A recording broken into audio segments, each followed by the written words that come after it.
Monsieur Louis, avenir de l'exécutif des musulmans de Belgique et financement public des cultes, pour 2 minutes.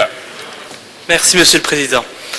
Monsieur le Ministre, ces dernières années, l'exécutif des musulmans de Belgique a plus souvent défrayé la chronique pour se démêler avec la justice que pour ses réalisations concrètes. En fait, au scandale judiciaire se mêlent des tensions internes, des accusations d'absence de représentativité, mais aussi des soupçons et des suspicions d'ingérence étrangère. Ce jeudi, vous devez justement rencontrer ces organisations afin de discuter de son avenir, mais aussi de son financement. Comme vous le savez, notre pays est le premier pays en Europe à avoir reconnu officiellement certaines mosquées, leur avoir octroyé des subsides publics afin de financer leurs bâtiments et leurs imams, et avoir ainsi organisé des cours de religion islamique dans les écoles. L'exécutif des musulmans de Belgique est notre interlocuteur officiel et c'est lui qui coordonne donc toutes ces activités. Son rôle est donc important, mais nous devons quand même avouer que cette institution est assez trouble et est même contestée par certaines composantes de la communauté musulmane. Malgré cela, notre pays continue de le subsidier. Il a ainsi reçu depuis 2008 près d'1 demi-million d'euros. Bien entendu, il y a dans notre pays une séparation claire entre l'État et l'Église, mais ne pensez-vous pas qu'il est de notre devoir de connaître la destination qui est donnée à ces subsides?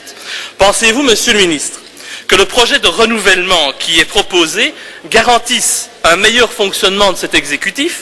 Et comptez-vous assurer un contrôle plus strict de la destination donnée aux subsides, le temps au moins que la légitimité de cet exécutif soit reconnue?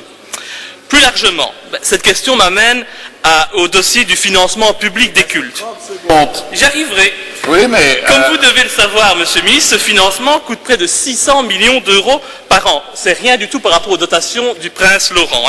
Cette somme est considérable, surtout pour une matière qui doit, selon moi, relever de la sphère privée. Personnellement, je pense que notre pays doit tendre vers une réelle laïcisation qui implique, à mon sens, une suppression totale du financement public des cultes.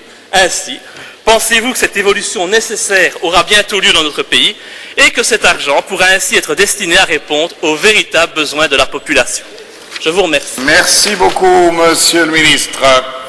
Président, chers collègues, je m'excuse auprès des 3 collègues qui m'ont posé la même question avant-hier, et c'est un peu la même chose pour les autres questions, peut-être qu'ils suivent encore. Mais donc je répète que je suis en contact. Je suis en contact avec l'exécutif, donc vous savez... Vous pouvez renvoyer purement et simplement la réponse que vous avez donnée, c'est le règlement. Ah ouais. Et je connais, et puis j'ai une réplique. Non, vous pouvez purement et simplement renvoyer la réponse que vous avez donnée. Je vais être très bref. Vous êtes très gentil. Donc l'islam est reconnu depuis 1974. Nous avons eu plusieurs tentatives pour former un exécutif qui est un vis-à-vis pour le ministre de la Justice. Plusieurs tentatives ont échoué. En fait, c'est depuis des années que la question est demandée à l'exécutif de former, de faire une proposition cohérente et unanime. Il n'arrive pas à le faire. Je vois ce soir encore les responsables de l'exécutif pour en discuter avec eux, et donc je vais voir comment on peut trouver un accord, et s'il n'y a pas d'accord, je vais faire une proposition à moi, afin de sortir du débat et de trouver une meilleure manière de collaborer avec l'exécutif. Le cas échéant, je vais prendre les mesures législatives si ça me semble être nécessaire. Merci bien, Monsieur le Ministre. Monsieur Louis. Je tiens à remercier le ministre pour sa réponse. Donc, je serai bien entendu attentif aux décisions qu'il prendra à la suite de cette réunion de ce soir. Vous n'avez pas répondu évidemment à la question sur la suppression du financement public des cultes d'une manière générale.